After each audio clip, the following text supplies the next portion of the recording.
Anda kembali di Newsroom pemirsa. Presiden Prabowo Subianto berkunjung ke Sekolah Rakyat Menengah Atas di Jakarta Selatan. Prabowo berharap kehadiran sekolah ini bisa memberikan kualitas pendidikan terbaik untuk anak-anak yang membutuhkan.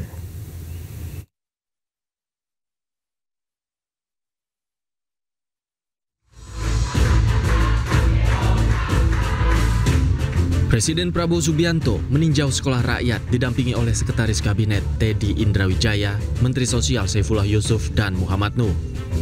Hingga kini sudah ada 100 sekolah rakyat yang beroperasi dan akan bertambah menjadi 165 sekolah rakyat pada bulan Oktober mendatang.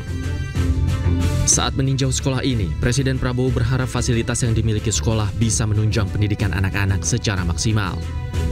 Prabowo bangga melihat para siswa yang sekolah di tempat ini memiliki prestasi yang baik. Prabowo berkomitmen untuk terus menambah jumlah sekolah rakyat setiap tahunnya. Tahun ini kita harapkan 330.000 sekolah akan dapat. November 10 saya dapat laporan, November 10 100.000 sekolah akan dapat. Sekarang baru 10.000. 100.000 November 10. Tahun depan kita tambah satu sekolah 3 layar. Idealnya nanti satu kelas 1 layar. Pemerintah berkomitmen menambah sekolah rakyat dengan target 500 sekolah rakyat setiap tahunnya. Dari Jakarta, Tim Liputan iNews melaporkan. Presiden ke-7 Joko Widodo kembali hadapi gugatan terkait ijazahnya. 2 alumni Universitas Gadjah Mada Yogyakarta layangkan gugatan citizen lawsuit atau gugatan warga negara terhadap penyelenggara negara.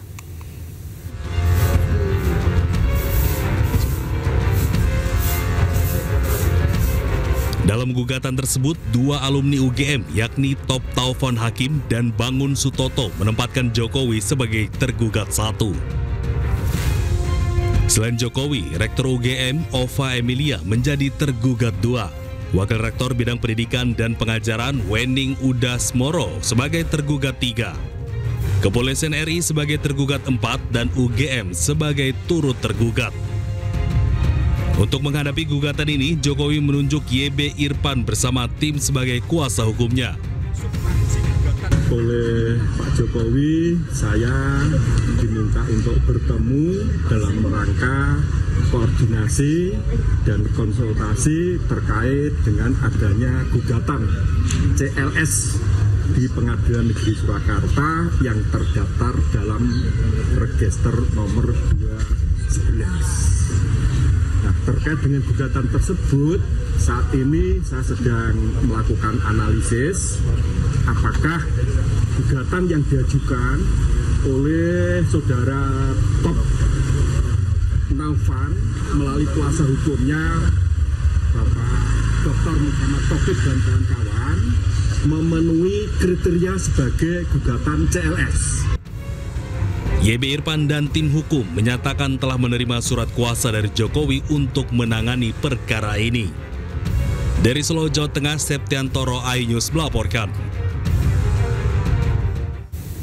Pemirsa, fraksi Gerindra DPR RI bantah Rahayu Saraswati mundur dari DPR RI demi jadi menteri. Bambang tegaskan perombakan kabinet merupakan hak prerogatif Presiden Prabowo.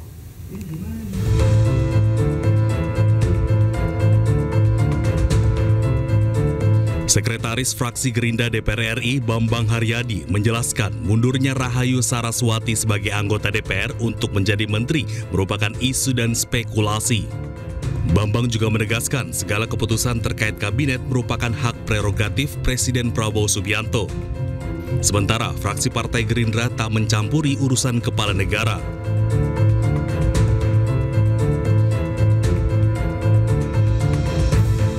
Kemarin Rabu, keponakan Presiden Prabowo sekaligus Wakil Ketua Komisi 7 DPR RI Rahayu Saraswati menyampaikan pengunduran diri sebagai anggota DPR RI melalui media sosial Instagram.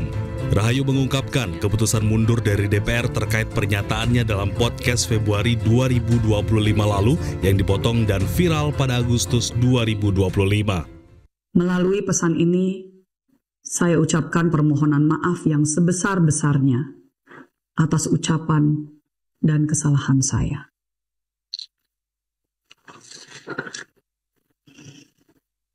Dengan ini, saya menyatakan pengunduran diri saya sebagai anggota DPR RI kepada fraksi Partai Gerindra. Sebelumnya, pernyataan Rahayu Saraswati mendorong agar anak muda mencari peluang membangun bisnis ketimbang terus-terusan bergantung pada lapangan kerja dari pemerintah menuai banyak sorotan. Dari potongan ucapan itu, melukai banyak pihak, Rahayu pun minta maaf dan memilih mundur. Tim Liputan iNews melaporkan. Kita ke informasi lain pemirsa, di hari kedua pencarian korban banjir di ruko roboh di kawasan Hasanuddin Denpasar terus dilakukan.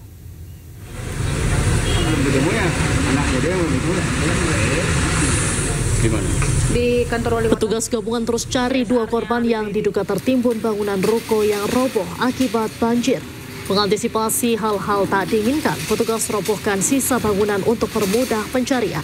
Diduga kuat 2 dari 6 korban robohnya ruko masih tertimbun karena tercium bau kurang sedap.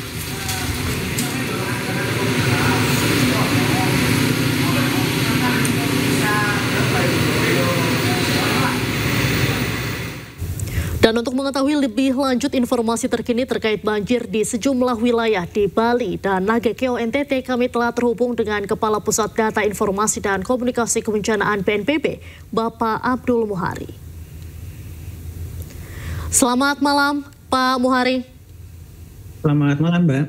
Baik, Bapak, data sementara untuk korban sendiri ini ada berapa banyak untuk di Bali? Karena masih simpang siur data saat ini, Pak. Baik, per sore ini pukul 17.00 waktu Indonesia Tengah, tim SAR sudah menemukan 16 jasad dalam 16 jasad meninggal dunia. Ini sebelumnya memang data korban yang dilaporkan hilang oleh kerabat itu berjumlah 16 orang, sehingga fokus kita mencari yang 16 orang ini. Siang tadi 14 ditemukan, sisa 2, kemudian ditemukan lagi 1, harapannya tinggal 1, tetapi ketika tim SAR ternyata menemukan lagi 1 jasad, ini bukan 1 yang masuk dalam daftar pencarian, tapi tidak masuk dalam daftar yang dilaporkan sebelumnya. Sehingga dari 16 jasad yang sudah ditemukan dan dievakuasi, itu masih ada 1 korban hilang lagi yang akan diteruskan pencariannya dan dari daftar yang sudah dilaporkan sebelumnya. Terhadap 1 korban yang tadi ditemukan yang tidak masuk dalam daftar sebelumnya itu sudah diidentifikasi dan sudah kemudian ditindaklanjuti oleh tim SAR dan rumah sakit dan keluarga. Baik.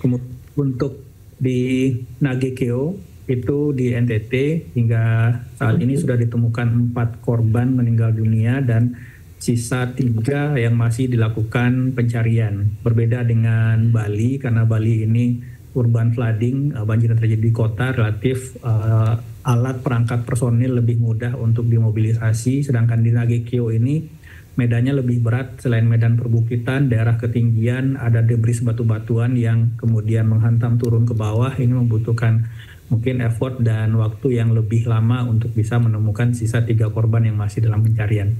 Baik, sementara itu untuk penanganan kebencanaan sendiri ini seperti apa, Pak? Ada berapa titik posko pengungsian yang sudah disiagakan?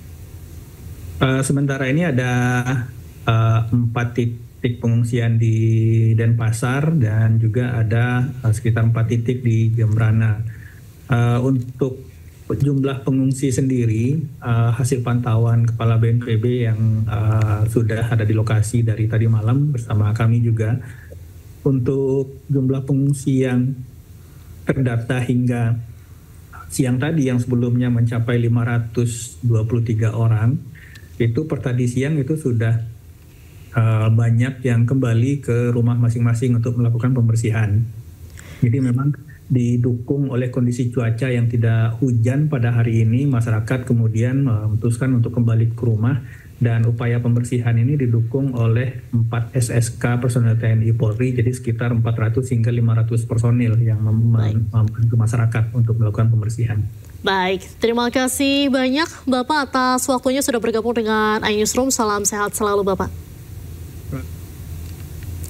Pemirsa, polisi Nepal menjadi tawanan massa saat gelombang unjuk rasa yang dipicu dugaan korupsi dan pembatasan media sosial.